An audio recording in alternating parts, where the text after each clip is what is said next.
Bismillahirrahmanirrahim. Assalamualaikum warahmatullahi wabarakatuh. Selamat pagi dan salam sejahtera bagi kita semua. Pertama-tama, saya ucapkan terima kasih kepada Ibu dosen Hairani SPD MKes dan Ibu Risa Megafitri SPD MSI sebagai dosen pengampu kami, yaitu dosen mata kuliah Pendidikan Konsumen. Kami dari kelompok 3 sini akan mempresentasikan materi kami mengenai e-commerce. Saya di sini Fitri Syawalia dengan NIM 1020 8502065 sebagai moderator.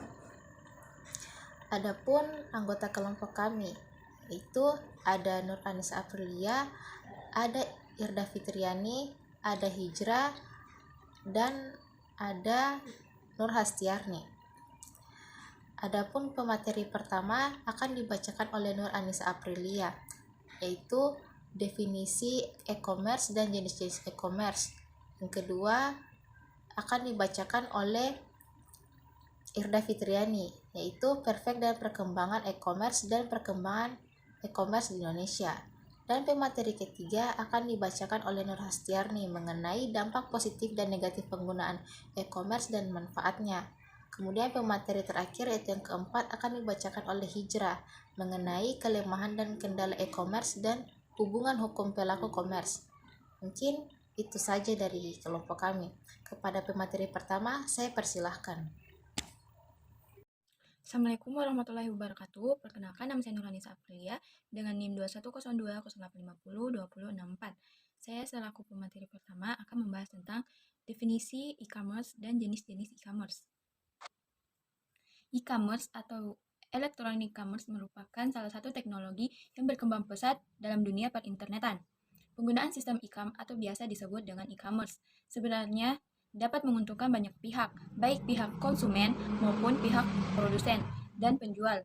Bagi pihak konsumen, menggunakan e-commerce dapat membuat waktu berbelanja menjadi singkat. Tidak ada lagi berlama-lama mengelilingi pusat pertokoan untuk mencari barang-barang yang diinginkan. Selain itu, harga barang-barang yang dijual melalui e-commerce biasanya lebih murah dibandingkan dengan harga yang ada di toko, karena jalur distribusi dari produsen barang ke pihak penjual lebih singkat dibandingkan dengan toko konvensional. Proses yang terjadi di dalam e-commerce yaitu presentasi elektronik untuk produk dan layanan. Kedua, pemesanan secara langsung dan tersedianya tagihan. Ketiga, secara otomatis, akun pelanggan aman, baik nomor rekening maupun nomor kartu kredit. Yang keempat yaitu pembayaran dilakukan secara langsung ataupun online.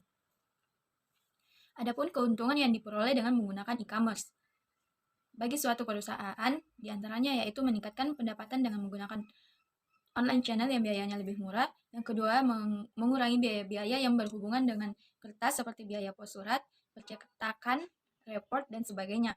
Yang ketiga yaitu mengurangi keterlambatan dengan menggunakan transfer elektronik, pembayaran yang tepat, dapat langsung dicek. Dan yang terakhir yaitu mempercepat pelayanan ke pelanggan dan pelayanan lebih responsif. Materi selanjutnya yaitu jenis-jenis e-commerce. E-commerce dapat dibagi menjadi beberapa jenis yang memiliki karakteristik yang berbeda-beda. Di antaranya yaitu business to business, business to consumer, perdagangan kolaboratif atau collaborative commerce, konsumen to konsumen, konsumen to business, perdagangan intra-bisnis atau intra-organisasional, dan yang terakhir yaitu pemerintah ke warga. E-commerce untuk penyediaan informasi, produk pelayanan telekomunikasi dan non-telekomunikasi. Web ini juga telah mendukung proses transaksi secara online. Perkembangan teknologi informasi menyebabkan terjadinya perubahan kultur kita sehari-hari dewasa ini. Salah satu bentuk nyatanya adalah bisnis yang memanfaatkan internet tersebut dinamakan e-commerce, yang merupakan perkembangan dari e-commerce dengan menggunakan media elektronik yaitu internet. Walaupun masih banyak para pelaku bisnis yang belum mengenal betul tentang internet tersebut, tetapi karena desakan bisnis yang semakin mengarah ke media ini, banyak para pelaku bisnis mulai menggunakan ini. Adapun keuntungan yang dapat dengan menggunakan teknologi ini adalah platform yang tidak tergantung pada satu vendor tertentu, sehingga sistem e-commerce tersebut dapat dikembangkan dengan cepat tanpa terikat dengan satu vendor tertentu. Walaupun hingga saat ini belum ada definisi buku dari e-commerce, beberapa penggunaan bahwa e-commerce adalah website yang digunakan untuk berdagang atau semacam storefront dan seterusnya. E-commerce sebetulnya dapat menjadi suatu bisnis yang menjanjikan di Indonesia. Hal ini tak lepas dari potensi berupa jumlah masyarakat yang besar dan adanya jarak fisik yang jauh sehingga e-commerce dapat dimanfaatkan dengan maksimal. Sayangnya, daya beli masyarakat yang masih rendah dan infrastruktur telekomunikasi yang merata di daerah-daerah lainnya membuat e-commerce tidak begitu populer. Hal ini tak lepas dari jumlah pengguna internet di Indonesia yang hanya sekitar 8 juta orang dari 215 juta penduduk. Selain itu, e-commerce juga belum banyak dimanfaatkan oleh perusahaan-perusahaan di Indonesia. Meskipun relatif banyak perusahaan yang sudah memasang homepage, hanya sedikit yang memfungsikannya sebagai media informasi dan pengenalan produk. Pada akhirnya, perkembangan teknologi dan peningkatan penggunaan internet di Indonesia akan membuat e-commerce menjadi suatu bisnis yang menjanjikan. Inilah yang sempat saya paparkan dari materi kelompok kami. Saya kembalikan kepada moderator. Baik, terima kasih atas kesempatan yang diberikan kepada saya. Di sini saya akan memaparkan materi bagian E, dampak positif dan negatif penggunaan e-commerce. Di dalam dunia e-commerce pasti terdapat beberapa hal yang dapat memberikan dampak positif dan dampak negatif. Beberapa dampak positif dari e-commerce yaitu yang pertama, revenue stream atau aliran pendapatan yang baru. Mungkin lebih menjanjikan yang tidak bisa ditemui di sistem transaksi tradisional. Yang kedua, dapat meningkatkan market exposure atau pangsa pasar. Yang ketiga, menurunkan biaya operasional atau operating cost.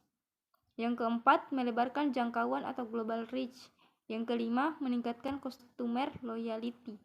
Yang keenam, meningkatkan supplier management. Yang ketujuh, memperpendek waktu produksi. Yang kedelapan, meningkatkan value chain atau mata rantai pendapatan. Beberapa dampak negatif dari e-commerce yaitu yang pertama, kehilangan segi finansial secara langsung karena kecurangan. Penipu mentransfer uang dari rekening satu ke rekening lainnya, atau dia telah mengganti data finansial yang ada.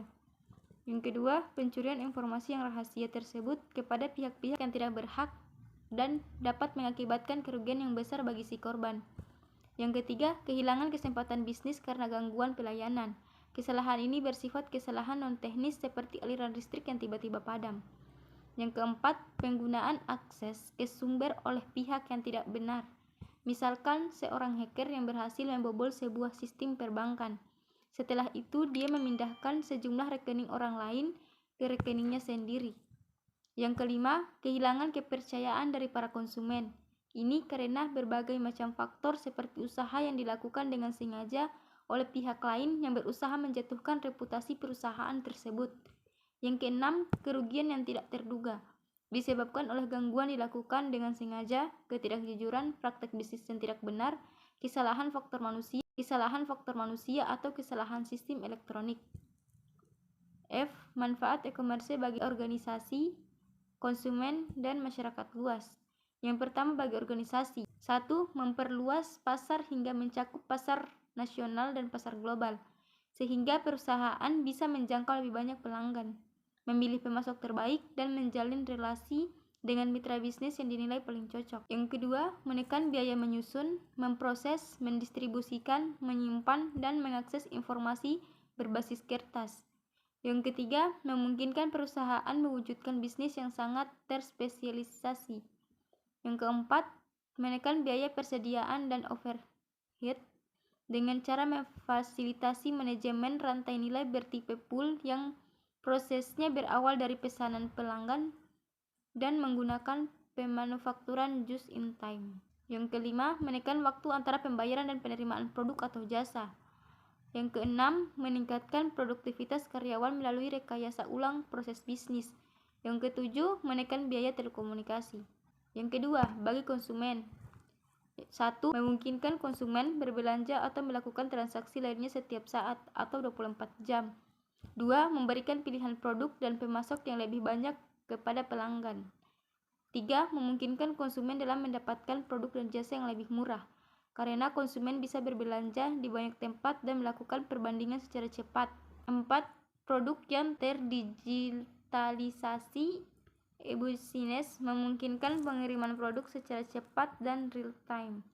Yang kelima, memungkinkan pelanggan berinteraksi dengan pelanggan lainnya dalam electronic communities dan saling bertukar gagasan dan pengalaman, memungkinkan pelanggan berpartisipasi dalam lelang virtual. Yang ketiga, bagi masyarakat luas, yaitu memungkinkan lebih banyak orang bekerja di rumah, memungkinkan beberapa jenis barang dapat dijual dengan murah. Sekian pemaparan materi dari saya kembalikan kepada moderator.